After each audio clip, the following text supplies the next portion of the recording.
Olá, gente! Hoje, dia 12 de novembro para mim, mais 13 de novembro para vocês, que é quando este vídeo está indo ao ar.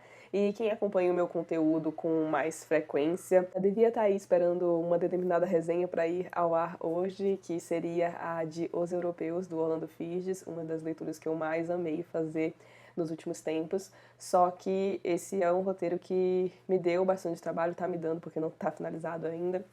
E tava tudo certo para eu finalizar ontem, faltava só uns toques finais, mas ontem eu fui derrubada por uma bela de uma virose. Não é Covid, testei inclusive, não é, eu acho que, sei lá, resultado dessa mudança maluca aí de tempo de São Paulo. Quem mora aqui sabe que a situação tá complicada. Num dia eu tava aqui gravando vídeo suando, no dia seguinte estava gravando de suéter com frio. É esse o nível da situação que estamos enfrentando nesta cidade. Acabou que ontem eu tentei muito finalizar essa resenha, mas eu não consegui, porque eu não estava conseguindo me concentrar de jeito nenhum, ainda não tô 100%, mas não queria deixar vocês sem vídeo hoje. Então eu pensei, o que eu posso fazer para eles que não demanda tanta capacidade de raciocínio, digamos, da minha parte, para eu não cansar tanto. Aí eu lembrei que eu tava devendo uma segunda parte, gente, vocês me perdoem se eu ficar meio aérea nesse vídeo, tentando lembrar das coisas às vezes, é porque o negócio não está muito legal por aqui. Mas então, lembrei que eu tava devendo a segunda parte do último vídeo de perguntas e respostas que eu fiz aqui. Eu vou deixar o link pra vocês. Então, tinha algumas perguntas que eu não tinha conseguido responder naquele vídeo. Aí, algumas perguntas também foram deixadas nos comentários daquele vídeo. Então, hoje eu vou responder as que faltaram e as que foram deixadas também nos comentários daquele vídeo. Vamos lá então. A Ana perguntou se eu faço um roteiro para os vídeos, além das pesquisas sobre os livros. E sim, acho que acabei de falar, inclusive, né, do roteiro que eu tava fazendo. Sim, eu faço roteiro para todos os vídeos de resenhas. Alguns outros vídeos não requerem um roteiro, tem vídeo que eu gravo sem roteiro mesmo, mas a maioria eu faço. Nunca é, tipo, palavra por palavra, sabe, exatamente o que eu vou falar, porque eu acho que eu não funciono muito bem assim, mas eu geralmente coloco alguns tópicos para lembrar de algumas coisas que eu quero falar. Às vezes eu penso em alguns raciocínios já previamente, aí eu anoto alguma coisa que me faça lembrar dessa linha de raciocínio, que fique mais fácil de explicar as coisas para vocês, fazer com que vocês entendam melhor a ideia, que a ideia que eu quero apresentar fique mais coesa. E geralmente antes do roteiro eu faço tipo um brainstorm de todas as ideias que eu tenho em relação ao livro, algumas passagens que eu grifei, que acho que seria legal ler no vídeo, enfim, faço um brainstormzão, cuspindo um monte de ideia mesmo. E aí depois eu parto pro papel, eu funciono muito com papel, e aí eu começo a fazer o roteiro especificamente, com os tópicozinhos, colocando as ideias numa cadeia que faça sentido pra mim. Eu gosto muito de um vídeo que seja redondinho, sabe? Não gosto muito daquilo de tô falando de uma coisa, aí eu falo, e agora nós vamos falar sobre isso. Ok, que às vezes isso tem que acontecer e faz parte, mas eu gosto de sempre linkar um raciocínio do outro, sabe? Não ter que ficar, agora nós vamos falar disso, agora nós vamos falar daquilo. Não sei se vocês notam isso nos meus vídeos, mas eu tento fazer o mínimo desse tipo de coisa possível. Eu gosto realmente de um raciocínio encadeadinho, bonitinho. Aí a Mariana pergunta, o que acha de um vídeo mostrando seus livros mais teóricos sobre literatura? Esses que você usa para estudar sobre os livros. Fica a sugestão. Beijos, um beijo, Mari. Então, já tem um vídeo sobre isso aqui no canal. Não tá tão atualizado assim, porque eu ainda comprei algumas coisas depois. Eu acho que faz o quê?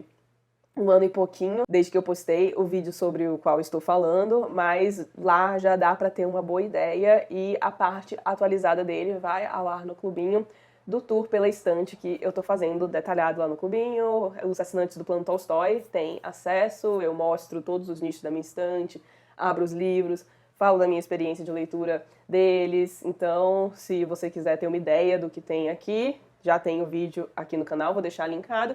Se quiser saber do que tem agora, sai neste mês ainda, na última semana do mês? Isso, na última semana do mês, o vídeo lá no clubinho. A Isabela Ribeiro pergunta, você fez homeschooling? Como foi a sua educação? Vejo a sua maturidade, como você é esclarecida, fico admirada. Tenho 2 filhos pequenos e estou estudando para entender melhor como devo educá-los, por qual caminho seguir. Se puder nos contar um pouco da sua trajetória como estudante, seria interessante. Obrigada, Paloma. Bom, Primeiramente, muito obrigada, fiquei muito lisonjeada com o seu comentário. E vamos lá responder as perguntas então. Não, eu não fiz homeschooling, eu estudei em escola tradicional, meu ensino foi bem tradicional, aliás, durante a vida inteira. Eu tinha um complemento em casa, principalmente por parte do meu pai, que sempre estava mais atento ali às matérias que a gente estava tendo, e aí de vez em quando ele sentava com a gente na mesa, a gente, eu digo, eu e meu irmão, para explicar algumas coisas a mais, etc. Mas, no geral, a educação foi bem tradicional. E o que eu vejo, talvez, como um diferencial na minha educação, com certeza são os meus pais. Eu sou muito privilegiada nesse sentido, assim, meus pais nunca pouparam esforços para que eu pudesse ter acesso ao melhor tipo de educação e também para atender a minha curiosidade. Eu sou uma pessoa muito curiosa, e não curiosa no sentido de ai meu Deus, cuidar da vida dos outros. Não, não é nesse sentido que eu tô falando, porque eu vejo que a curiosidade muitas vezes é levada de um modo negativo, mas eu vejo a curiosidade como algo muito positivo e felizmente eu sou dotada de muita curiosidade desde pequena. Então eu era aquela criança que pegava o controle da TV e desmontava tudo porque eu queria entender como as coisas funcionavam. Eu era criança que me interessava muito por livros, filmes, que sempre estava perguntando o porquê das coisas. E eu acho até engraçado ver que muitas vezes os pais têm que colocar certo empenho para fazer com que os filhos se interessem por algumas coisas, e eu acho que no meu caso deve ter sido completamente o contrário, porque eu sempre me interessei por muita coisa. Então eu queria aprender a tocar piano, mas eu também queria aprender a tocar flauta, a tocar violino, a tocar harpa. Já fiz aulas de todos esses instrumentos, inclusive, mas hoje eu fico só com o piano. Tenho o violino aqui ainda, mas nossa, deve fazer uns 3 anos que eu não toco. Quem sabe um dia a gente volta. Mas enfim, eu sempre tive vontade de aprender sobre muita coisa. E os meus pais nunca fecharam portas pra mim nesse sentido. Eles também nunca obrigaram nada, sabe? Tipo, ai meu Deus, você tem que aprender a tocar piano, você tem, não sei o que, não sei o que lá. Mas as possibilidades sempre foram apresentadas a mim e eu, como pessoa curiosa que era, ia aproveitando. Então eu acho que se a gente for falar de um diferencial, digamos, da minha educação, provavelmente seria isso, ser muito curiosa desde pequena, ter pais super abertos às ideias que eu apresentava, pais que também me apresentavam muitas ideias, pais que também tinham plena consciência da importância da educação e que nunca pouparam esforços para que eu pudesse ter acesso ao melhor de tudo. E eu penso que essa é a melhor coisa que um pai pode fazer, sabe? Mostrar as coisas do mundo para os seus filhos e deixar com que, claro que não dá para fazer isso sempre, mas deixar que eles possam fazer as suas próprias escolhas, sabe? Fazerem com que o filho sinta que tem essa opção de escolher, eu acho que isso é importante, especialmente para pessoas com personalidades parecidas com a minha, que odeia ser mandada a fazer tal coisa. Eu costumo ser bastante do contra. Por exemplo, eu não sei se meus pais tivessem me forçado, sei lá, a tocar piano quando eu era pequena, tipo, meu Deus, você vai ter essa aula, senta aí, ter essa aula agora, eu gostaria de piano tanto quanto eu gosto hoje, mas isso é pra minha personalidade, tá? E aí, eu acho, não tenho filho nem nada, mas como filha, eu acho que uma das coisas mais importantes que os pais podem fazer, e aí fica talvez o palpite não solicitado, quer dizer, você meio que solicitou aqui, né? Então fica o palpite aqui, que é entenda a personalidade do seu filho, porque eu tenho plena consciência de que as pessoas nascem com algumas inclinações naturais e, por exemplo, eu e meu irmão somos pessoas completamente diferentes. Nós tivemos os mesmos pais, tivemos a mesma educação, estudamos nas mesmas escolas durante boa parte da nossa vida. Só às vezes que mudou porque eu sou 4 anos mais velha que ele, mas enfim, no geral a nossa educação foi muito parecida, nós somos pessoas completamente diferentes. E isso porque nós nascemos pessoas diferentes. Eu, quando criança, por exemplo, sempre me interessei muito por instrumentos, por idiomas, por livros.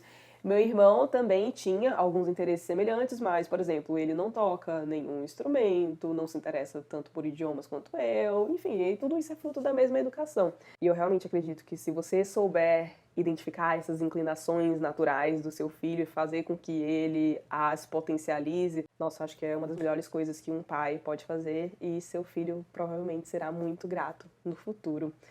Vamos lá, nossa, falei muito sobre isso, né? Eu podia falar horas sobre isso, eu adoro esse assunto, gente. Não tenho vontade de ter filho, mas como disse, sou uma pessoa muito curiosa e eu acho interessante olhar a criação que os filhos recebem e como, às vezes, as escolas, principalmente num país de extrovertidos como o Brasil, impõem um certo tipo de comportamento tido como exemplar, saudável, etc. E na minha visão, nem sempre precisa ser assim. A Ariela Souza fez várias perguntas, então vou ler uma de cada vez.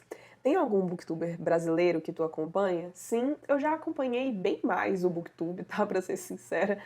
Ironicamente, ou não, talvez, depois que eu criei o meu canal, eu passei a consumir muito mais conteúdo de outras coisas. Eu acho que eu passo tanto tempo imersa nisso, porque, bom, acaba que isso é boa parte do meu trabalho, que no meu tempo livre eu quero fazer outras coisas, sabe? Ver vídeos sobre outras coisas. Então eu acho que isso pode ter tido um impacto aí no tanto que eu acompanho o Booktube brasileiro.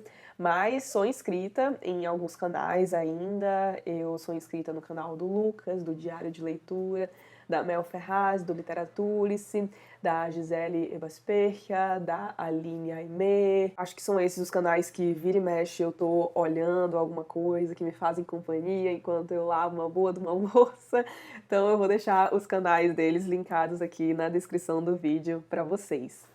Vamos lá, segunda pergunta. Vídeo do canal que é seu favorito, adorou gravar. Putz. Ai, senhor.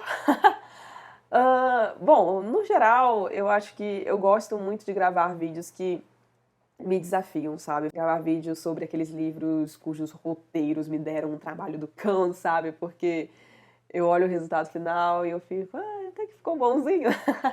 Mas deixa eu ver, alguns que me saltam à memória. Bom, um vídeo que eu adorei fazer, até porque eu acho que vai servir de memória pra mim. Eu tô olhando pra cá porque eu tô com o notebook aqui, tá? Eu tô vendo as perguntas e agora eu tô rolando aqui a página do meu canal pra ter uma ideia. Mas então, gostei muito de gravar o vlog da mudança, o Encaixotando Minha Biblioteca. Eu vou deixar aqui o link pra vocês. Foi uma delícia de editar. Editar vlog dá muito trabalho, mas eu gosto muito de editar vlog, porque nos meus vlogs eu coloco umas musiquinhas e aí eu gosto de pensar também como eu vou filmar algumas coisas, sabe? Sinto que eu tô pegando mais o jeito com isso ainda. É um pouco amador, mas a gente vai melhorando ao longo do tempo.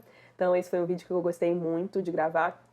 Também gostei de gravar o de Grande Sertão Veredas, porque é muito difícil falar sobre esse livro sem revelar alguns pontos do enredo que são importantes e que eu acho que é legal de você, leitor, descobrir sozinho, sabe? E eu consegui fazer essa proeza em 28 minutos e 54 segundos. Nem acredito que eu consegui falar tanto sobre esse livro sem dar spoilers sobre ele. Tenho também que citar algum vídeo com o Digníssimo, né?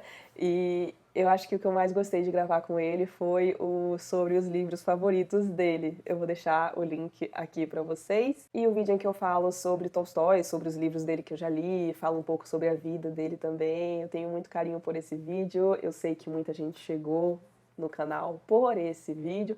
E, meu Deus, agora eu vi, é o último que eu vou ressaltar, tá? Mas é aquela série dos livros que transformaram a minha vida. Eu diria que especialmente o terceiro. Eu vou deixar os links aqui pra vocês na descrição do vídeo. Aliás, eu acho que essa série merece um quarto vídeo, inclusive. Vamos ver aí se em algum momento ele sai. E a Ariela também pergunta, você que edita seus vídeos? Se sim, gosta de fazer isso? Sim, sou eu que faço absolutamente tudo no meu canal, pra não dizer que é absolutamente tudo. Assim, a parte que vocês veem é tudo. Eu tenho um contador comigo, me ajudando, né, com essa questão, assim, fiscal do canal, do clubinho, etc., que responde também aos e-mails lá no suporte, mas o que vocês veem mesmo sou tudo eu que faço sozinha, então sim, eu edito. E gostar de fazer, eu gosto de editar vlogs, porque eu acho que envolve criatividade, sabe? Então eu acho divertido. Os vídeos, assim, resenhas, eu confesso que eu gosto mais da parte criativa, que é a parte do roteiro, porque pra vídeo de resenha, eu não gosto de vídeo muito editadinho, sabe? Com efeito, musiquinha, não sei o quê. Não, eu só quero realmente ouvir a pessoa falando, só que aí acaba sendo meio monótono na hora da edição, porque eu corto quando, sei lá, eu espirro, quando eu dou uma tossida, quando minha voz falha, ou quando eu erro alguma coisa, quando passa um carro, uma moto alta aqui na rua. Enfim, aí acaba ficando meio monótono, sabe? Porque é só realmente ficar cortando, às vezes inserindo algumas imagens de livros que eu menciono. Então, editar vídeos que não são vlogs, eu não gosto, não acho legal. Mas, ao mesmo tempo, eu não abriria mão disso, não. Eu acho que é parte importante do processo e eu gosto de fazer isso sozinha. Até porque, às vezes, eu tô gravando vídeo, aí eu falo uma coisa, aí eu penso, putz, eu pensei num jeito muito melhor de explicar isso. Aí eu volto tudo, sabe? Não sei como é que seria pra explicar isso pra um editor, sabe? Olha, ignora isso aqui, coloca isso aqui na frente, porque às vezes acontece isso, eu tenho que inverter também a ordem, porque eu pensei numa coisa melhor. Então, prefiro fazer sozinha. Não sei se vou terceirizar essa parte do trabalho um dia. Aí, ainda nas perguntas da Ariela. Vlogs, risos, acho que é o que dá mais trabalho, talvez. Achou certo, é o que dá mais trabalho, sim. Mas pensa em fazer mais alguns? Sim, mas eu faço mais no clubinho mesmo. É porque vlog eu acho que acaba sendo uma coisa mais íntima, porque muitas vezes implica você mostrar algumas partes do seu cotidiano, etc. E, gente, na boa, eu me sinto zero à vontade pra compartilhar algumas coisas que eu compartilho lá no clubinho, aqui no YouTube, porque de verdade vocês não têm noção do tipo de comentário que aparece aqui. O tipo de vlog que eu gosto de fazer acaba sendo mais pessoal mesmo, e eu não me sinto à vontade pra compartilhar esse tipo de coisa no YouTube não, porque aqui eu tenho zero controle sobre a quantidade de pessoas que verão isso, né, sobre quem vai ver isso. E tem muita gente doida na internet, essa é a verdade. Então, a pessoa, se for doida lá no clubinho, pelo menos tem que pagar alguma coisa pra estar lá. Então você já faz, nossa, um baita de um filtro. Eu nunca tive estresse dentro do clubinho. Agora aqui no YouTube, pelo amor de Deus, complicado. O que mais gosto de gravar? Resenhas, esse de perguntas, compilado do mês. Bom, então, recentemente eu tenho gostado muito de gravar vlog. Acho que principalmente por essa parte da edição, sabe? Que envolve muita criatividade. Mas eu também gosto de gravar esses vídeos em que eu respondo a perguntas, porque eu sou muito partidária daquela ideia da Susan Sontag, que ela fala na entrevista da Rolling Stone disso, assim, que ela gosta de entrevistas porque ela tem plena consciência de que boa parte das opiniões dela são frutos da conversação. E eu concordo com esse tipo de coisa. Eu acho que falar com vocês sobre certas coisas me ajuda a sedimentar algumas coisas, questionar outras, então acho legal, gosto das perguntas que vocês fazem também. E resenhas, bom, resenha, pra mim, a parte mais legal é a parte do roteiro. Acho que pode ser o dos compilados do mês, eu gosto, porque é um vídeo que não tem roteiro não, eu só elenco todos os livros que eu li naquele mês, puxo um ou outro ponto, eu não posso esquecer de falar disso, mas no geral é um vídeo bem freestyle, sabe? Então, acho que pode ser os leituras do mês, gosto de gravar esse vídeo. E a última pergunta da Ariela, o que mais gosta de ver nos canais de outros booktubers? As resenhas, definitivamente. Eu sou uma pessoa das resenhas, gente.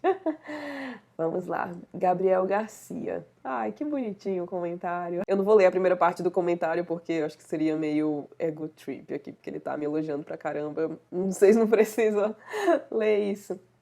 Mas vamos lá. Sobre a pergunta, gostaria de saber se você teve incentivo de algum parente ou do cônjuge para criar o canal. Sentiu vergonha ao postar os primeiros vídeos? Abraços. Eu tive muito incentivo do Wendrey. Os familiares eu não falei pra ninguém, só quem sabia eram poucos amigos e o Digníssimo, mas eu tive muito apoio dele. Eu lembro que essa ideia toda do canal surgiu enquanto eu tava correndo um dia. E aí não saiu mais, eu fiquei matutando aquilo na minha cabeça, mas será, não sei o quê. E aí teve um dia que eu resolvi falar pro Wendrey, eu tô pensando em criar o meu canal no YouTube, pra ver se a ideia parecia tão doida quanto parecia pra mim. E ele super apoiou, nossa, ficou super feliz, não sei o quê. Me apoiou muito, acho que se não fosse ele, esse canal... Acho não, eu tenho certeza absoluta de que se não fosse ele, este canal ou não existiria, ou eu não estaria aqui até hoje. Então, tive muito incentivo, sim. E sobre a questão da vergonha ao postar os primeiros vídeos. Bom, vamos lá. Primeiro que assim, não é nem vergonha, mas é que eu não gosto de aparecer assim na câmera. Pois é, né? E é o que eu mais faço na internet, mas é isso aí, né? Tudo tem o seu lado bom e o lado ruim. E tanto que a minha ideia inicial nem era fazer o... Ai, meu Deus, perdão. Não era nem fazer o YouTube. Era fazer um podcast sobre livros, porque eu gosto muito de podcasts também. Só que fazer podcast é muito mais caro, porque eu gosto de ouvir podcast tipo com áudio limpinho, sabe? Direitinho, não sei o quê, e aí fazer esse tipo de podcast fica mais caro. E o vídeo eu só precisava basicamente do meu celular e de um microfone de lapela, que é baratinho, né? O meu acho que foi R$ 150, bem mais acessível do que o microfone que eu teria que comprar caso eu fosse fazer um podcast. E eu pensei também no meu ponto de vista como consumidora, porque quando se trata de livros, eu gosto de ver, sabe? Eu gosto de ver o livro, se tiver estante também, a pessoa tiver estante, eu gosto de ficar olhando. Então eu acho que no meu consumo de conteúdo literário, essa questão do visual importa muito. E aí eu pensei, bom, já que eu consumo conteúdo assim, eu acho que nada mais justo do que eu produzir conteúdo da maneira que eu consumo, né? Então a ideia do podcast foi pro saco, mas eu queria fazer o podcast porque eu não queria colocar o meu rosto aqui. E outro ponto sobre a questão da vergonha é eu não tinha muito problema com pessoas que eu não conheço vendo os vídeos, mas, e isso acontece até hoje, inclusive, eu fico extremamente desconfortável quando alguém que me conhece, sabe, colega de trabalho, amigo, etc., vê os meus vídeos. Eu acho isso muito esquisito. Eu acho que principalmente quando se trata assim de, por exemplo, colegas de trabalho, que é uma coisa mais distante, né? Muitas vezes não é uma pessoa que tem intimidade com você. E eu sou uma pessoa muito introvertida, então geralmente quando eu não tenho intimidade com a pessoa, eu não sou uma pessoa que fala horrores, eu sou uma pessoa mais reservada, sabe? E aí eu fico pensando, sei lá, a pessoa me via no escritório, lá quietinha na minha, muito focada no trabalho, não interagindo tanto assim. E aí abria o meu Instagram e eu estava lá falando loucamente, super desinibida, etc. E aí eu acho que deve ter um conflito na cabeça da pessoa, sabe? Meu Deus, quem é essa Paloma? Eu não vejo essa pessoa no escritório, não. Acho que deve ter esse conflito aí um pouco na cabeça das pessoas e pensar nisso me faz um pouco desconfortável. Eu acho que o desconforto vem mais disso, mais nada de ai, será que as pessoas vão me achar ridícula, não sei o quê. Isso aí eu nunca tive, ainda bem. Mas fique sabendo que as pessoas vão te achar ridícula assim, tá? Não todo mundo, claro, mas tem gente que vai achar, tem gente que vai te ridicularizar, isso aconteceu comigo. Mas, sinceramente, não estou nem aí. Mona Lisa perguntou se eu já li a biografia do Van Gogh. Se sim, o que achou? Se não, gostaria? Sim, gostaria. Inclusive, tá aqui o próprio Van Gogh. Ai, é muito bonitinho esse fungo, né? Meu Deus. Mas tá aqui. E sim, eu quero muito ler a biografia do Van Gogh. Não li ainda. Eu tinha feito uma enquete, aliás, sobre a próxima biografia que eu leria. E aí eu coloquei a do Stefan Zweig e a do Van Gogh numa enquete no Instagram e acabou que a do Van Gogh ganhou. Mas a galera que veio argumentar sobre a do Zweig vieram com bons argumentos. Então talvez vocês tenham me ganhado no argumento.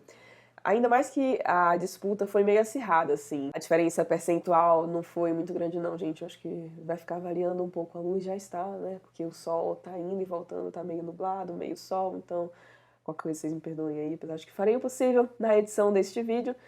Mas enfim, tenho vontade. Não sei se será a próxima que eu vou ler, porque a galera do Zweig foi mais persuasiva no argumento. Também porque acho que o Van Gogh é mais popular, né? Acho que muito já foi dito sobre ele por aí. Sobre o Zweig, eu não vejo tanta gente falando assim, então talvez fosse o meu papel, né? Espalhar a palavra e a vida de Stefan Zweig, mas uma outra biografia acabou furando a fila. Ela aparece neste ano aqui ainda no canal, aliás. Até lá vocês ficam sabendo qual é, mas enquanto isso eu manterei o suspense por aqui.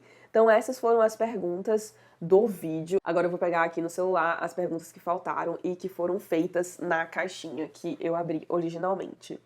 Vamos lá. A Camila pergunta se eu já ouvi falar de Arcane, da Netflix. Nunca joguei, me impressionei com a animação. Então, muita gente tá falando bem, né, de Arcane. E eu confesso que fiquei meio com preconceito, sejamos honestos, porque eu tenho um pouco de preconceito com League of Legends, é de League of Legends, né? Eu não tô falando besteira aqui não, né? Enfim, mas recentemente eu descobri o canal de uma booktuber gringa, ela é australiana, o nome dela é Christian Jones. Eu vou deixar aqui o link pra vocês e, meu Deus do céu, é muito bizarro a minha relação com essa menina, porque a gente tem tanta coisa em comum. Eu descobri que ela não só tem a minha idade, como ela nasceu exatamente no mesmo dia que eu, 8 de março de 1996. Ela adora livros, adora jogos de tabuleiro, ela é super fã do Arctic Monkeys também. E é bizarro porque eu olho os jogos de tabuleiro dela, às vezes aparecem nos fundos do vídeo e eu fico, gente, são os jogos, exatamente, os mesmos jogos que eu tenho aqui em casa, precisamos ser amigas. Mas ela é australiana, né, então acho que ela nunca vai ver os meus vídeos. Mas, voltando, gente, nossa, fui longe, né, mas tem relação, tá? Fica a recomendação, primeiramente, do canal da Christy aí pra vocês, vou deixar o link do canal dela aqui, descobri recentemente, tô maratonando. E aí, voltando pra pergunta, um dos vídeos dela que eu assisti recentemente é justamente sobre Arcane. E aí ela me fez ficar com vontade de assistir. Se vou assistir, não sei, mas fiquei curiosa, quem sabe. A Ana pergunta, pensa em escrever algum dia? Por enquanto, não. Eu tô muito bem como leitora. Vira e mexe, eu escrevo algumas coisas no meu diário que eu acho que poderiam virar algo que eu digo não ficção, tá? Eu não me vejo escrevendo ficção. Gostaria, mas não sei se isso vai rolar um dia. Mas, quem sabe? Por enquanto eu penso que eu tô bem como leitora mesmo, mas não sei, quem sabe um dia aí, se eu tiver algo que eu considero relevante a ser dito assim em um livro, né, uma longa exposição sobre algo, quem sabe? Mas por enquanto seria só abobrinha, então deixa quieto. O ensaio sobre desassossego pergunta: já leu Chimamanda Ngozi Adichie? Eu nunca sei falar o nome dela, mas acho que o último nome eu falei certo, né? Adichie, o primeiro também, eu só não sei esse Ngozi. Enfim, já li sim, eu li Hibisco Roxo dela. Não tem resenha aqui. Acho que tem um post no meu Instagram, mas não tem resenha aqui porque eu li antes de ter o canal. E foi um livro do qual eu gostei bastante, não amei, tanto que eu não pretendia reler, então passei pra frente, mas eu li também aquele ensaio dela que eu achei bem legal, chamado Sejamos Todos Feministas. E aqui dela eu tenho pra ler também o Americaná. Não li ainda, teve uma época que eu tava com fogo no rabo pra ler, desculpem aí meu francês, pra ler esse livro, mas o fogo passou e eu não li. Então ele tá aqui ainda. O Igor pergunta, algum plano de ler Ulisses no centenário de sua publicação? Eu acho que você vai amar. Nossa, acho que a minha reação aqui, né, já diz tudo. Não, gente. Ainda mais que a gente já tá em 9. Nossa, não. A Gabarra... Bom, não deve ser o nome dela, né, mas é como tá o usuário aqui. Pergunta, na verdade ela pede uma dica pra quem quer começar a falar de livros por aqui, mas não gosta muito de aparecer. Então, você tem que aparecer. É isso aí.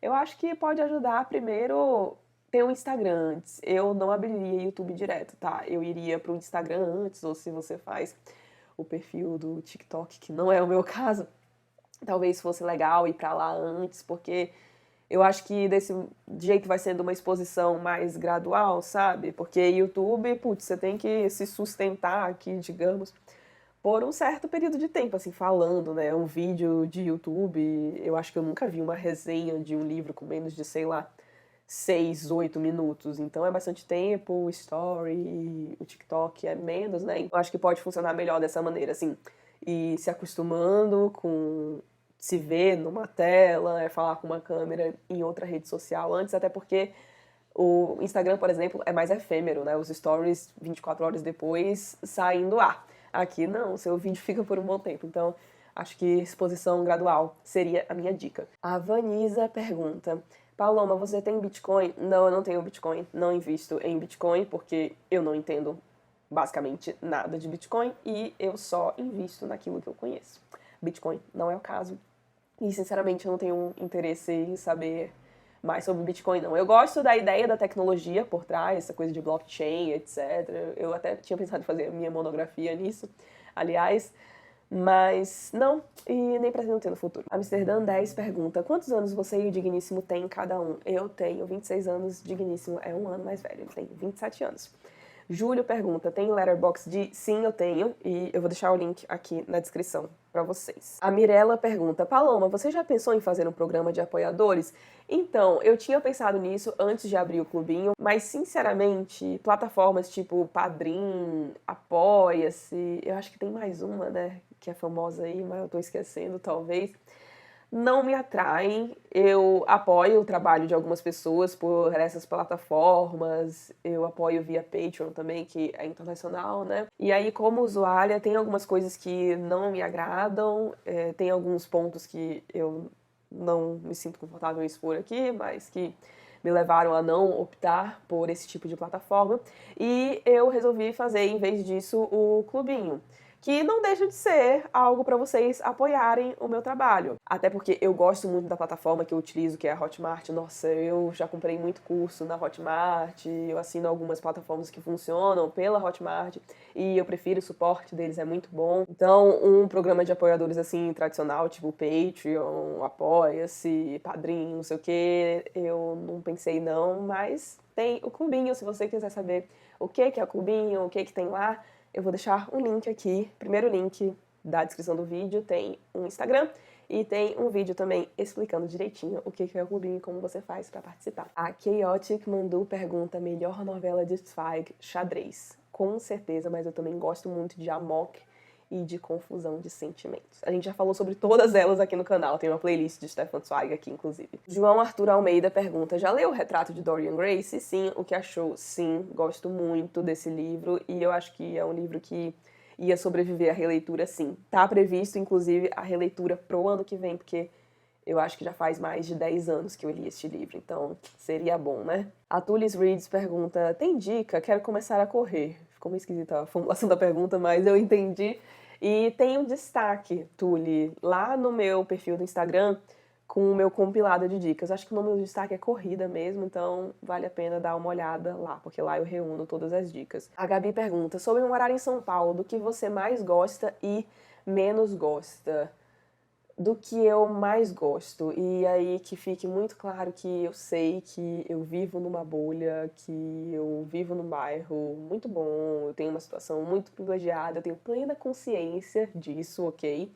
Então, dada a minha situação, eu gosto da segurança que eu sinto aqui, por incrível que pareça, porque eu acho que as pessoas de São Paulo têm uma visão um pouco... Talvez não é nem... Eu vou explicar o meu ponto pra vocês, tá? Porque eu acho que fica mais fácil. Vou falar aqui de cidades que eu conheço bem, por ter morado bastante tempo, etc. Ou por ser de lá, no caso, Fortaleza e Manaus. Eu tenho parte da minha família que mora em um bairro nobre de Fortaleza. E também morei em um bairro nobre de Manaus. E eu não sentia a mesma segurança que eu sinto morando num bairro nobre de São Paulo. Fortaleza, eu vou dar aqui o exemplo do Meireles. Toda vez que eu vou correr ali na beira-mar, que eu acho que é um dos lugares mais nobres, se não o mais nobre de Fortaleza, eu não me sinto tão segura como eu me sinto saindo aqui da minha casa para ir correr no Ibirapuera. Aqui, de novo, estou num bairro muito privilegiado, pelo amor de Deus, não estou falando da realidade de São Paulo como todo, estou falando da minha realidade. Eu me sinto muito à vontade para sair de casa às 5h30 da manhã com o celular, com o relógio de corrida, sozinha e correr e viver minha vida no parque. E em Fortaleza isso não acontece. Quando eu vou correr em Fortaleza, nossa senhora, eu saio com o relógio só porque eu tenho que saber a distância que eu corri mesmo, pra me localizar um pouco no quesito tempo, horário, etc. Porque de resto eu tenho super cuidado, nunca saio pra correr lá com o celular, nunca saio pra correr com esse colar, eu tiro. Em Manaus, mesma coisa. Inclusive, tem uma vez que eu quase fui assaltada em Manaus, só não fui assaltada porque eu corri mais rápido que o assaltante. Sim. Ai, gente, não preciso dar lição, né? Ai, meu Deus, você não devia ter feito isso. Eu vi que ele não estava armado, ele nitidamente não estava armado, então eu falei, bom, já que ele não está armado, vou correr, né? Porque tem chance aí de eu ser mais rápida que ele, realmente, foi o que aconteceu. Eu rio agora, mas na hora foi um Deus nos acuda, né? Mas enfim, acho que o que eu mais gosto é disso, sabe? Me sentir segura aqui na minha vizinhança, mais do que eu me sinto em qualquer outro lugar do Brasil. E do que eu menos gosto... Ai, dos preços, né? Nossa, morar em São Paulo é muito caro mesmo. A minha família praticamente inteira mora no Nordeste, né? Então eu acabo passando boa parte do ano lá. E toda vez que eu vou lá, eu fico chocada. Eu lembro até da primeira vez que eu fui em um restaurante de Maceió muito famoso, chamado Bodega do Sertão, que serve comida típica nordestina. Nossa, uma delícia. Recomendo muito aí dar esse restaurante quando em Maceió. Mas lembro da primeira vez que a gente foi lá, e aí eu falei, meu Deus, isso aqui é muito barato, eu não acredito que eu tô pagando isso por uma refeição dessas, não sei o quê. E aí a minha mãe olhando ficou, nossa, esse é um dos restaurantes mais caros daqui. E eu fiquei, isso é um restaurante comum, é preço de restaurante comum em São Paulo, sabe? Então é muito esse choque, porque, cara, São Paulo é realmente muito caro. Assim, eu acho que muita gente falaria do trânsito, né? Mas eu não costumo enfrentar muito trânsito em São Paulo porque eu faço tudo aqui no bairro, ainda mais depois do home office, né, que aí não tem mais que pegar ônibus ou metrô ou coisas do tipo. Nossa, eu enfrento zero trânsito praticamente, então trânsito, tô tranquila. E, gente, vocês vão ter que me desculpar, mas, de novo, eu não vou conseguir responder a todas as perguntas, ainda faltam algumas, muitas aqui, diria que pelo menos umas 15, pelo que eu tô vendo, porque a minha garganta tá esgotada, eu não aguento mais falar. Estourei a minha corda de voz por hoje, então espero que vocês tenham gostado do vídeo. Me desculpem, galera que tava esperando a resenha de Os Europeus. Eu queria muito que essa resenha tivesse ido ao ar hoje, mas eu realmente não ia conseguir fazer um trabalho legal se eu fosse gravar isso hoje, o roteiro ainda não estava do jeito que eu queria, eu ia ficar estressada também por conta da minha voz, enfim, não ia ser um negócio legal. E aí eu preferi sacrificar isso, colocar a resenha para a semana que vem e fazer uma coisa mais descontraída hoje. Espero que vocês tenham gostado e em algum momento a gente repõe a resenha que a gente perdeu hoje, ok? Eu vou colocar aí em algum momento algum vídeo extra no canal neste mês para que vocês não fiquem sem uma resenha, ok? Se você tiver gostado do vídeo, não esqueça de deixar um like e de se inscrever aqui no canal. E se você tiver alguma pergunta também para eu responder no próximo vídeo de perguntas e respostas, fique à vontade para deixar aqui nos comentários, que como vocês viram, eu volto para ler. Um beijo para vocês e até os próximos vídeos.